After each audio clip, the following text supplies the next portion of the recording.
In this video, I'm going to go over a controversial topic about automation channels.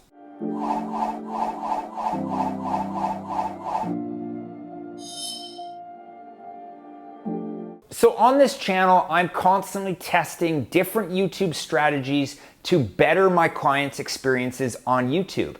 And what I did is I actually tested a YouTube automation platform, setting up a separate account to test to see if automation actually works. So the base of the video is to go over automation channels. I'm sure you've been approached by someone saying that they can create a channel for you where you don't have to touch it at all. It'll be a faceless channel and I will make you thousands of dollars. So this is an honest review, sharing my experience coming from someone that understands YouTube. So when automation first came out, it was super popular. The people doing automation skyrocketed. And yes, a lot of channels gained a lot of popularity and made a lot of money. But like anything, the platform catches up. And because of those results, they're reaching out to you and saying, I did this and I did that.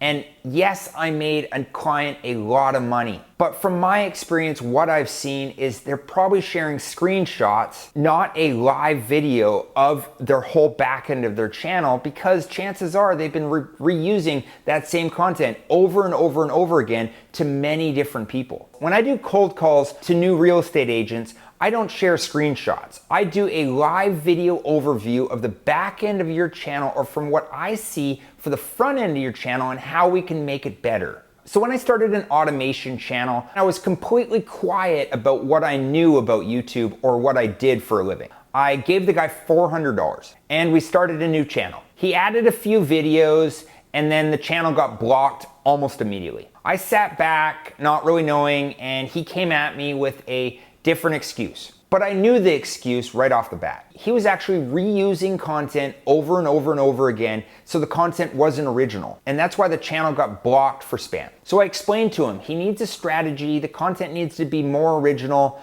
and so we started it all over again. He started off a lot slower this time, so the channel didn't get blocked, but as he started posting content and I understand the analytics, I know how to look in the back end and kind of see what he's doing. So basically what I was noticing on the back end of YouTube was he was doing a copy and paste structure, which is considered spam and against YouTube's policies. The descriptions and keywords were super basic, but the same for every single video. So there wasn't really a strategy. It was just posting a whole bunch of videos or throwing a whole bunch of spaghetti at the wall and seeing what sticks. So fast forward, there's 100 videos posted, and one video had about 1,000 views. The rest of the videos had barely anything. The channel was basically a copy and paste structure and basically had no real direction. So after a month, the guy approached me again asking for the next $400 because I didn't want to get onto a prepaid strategy with a credit card because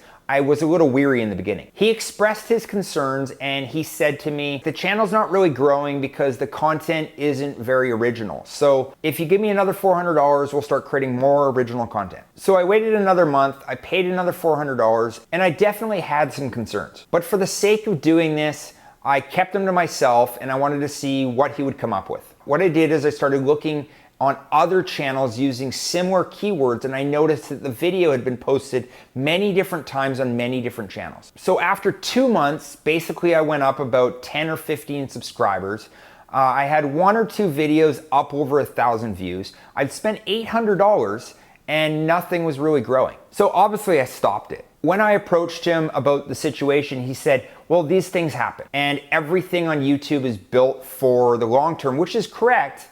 But I wasn't gonna pay $400, $400, $400, $400 with little to no results. So I'm part of a community of like-minded YouTube marketers and strategists. And I asked them if any of them have tried a YouTube automation, and quite a few of them had. And they had pretty much exactly the same result. So what may have worked before the YouTube algorithm caught up may not be the case now. If you've been approached by automation channels or people wanting to build your YouTube channel and you're a little weary about what kind of experience they have, I created a video going over this.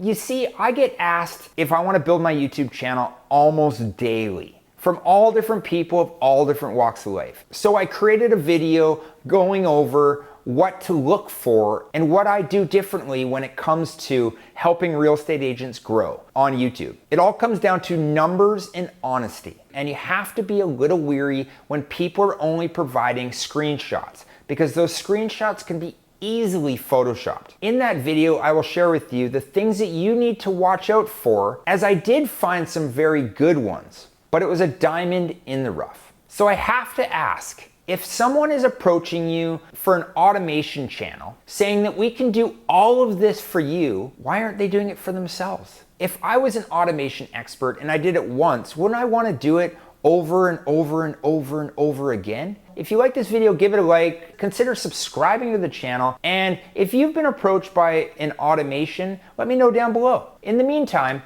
watch these next videos.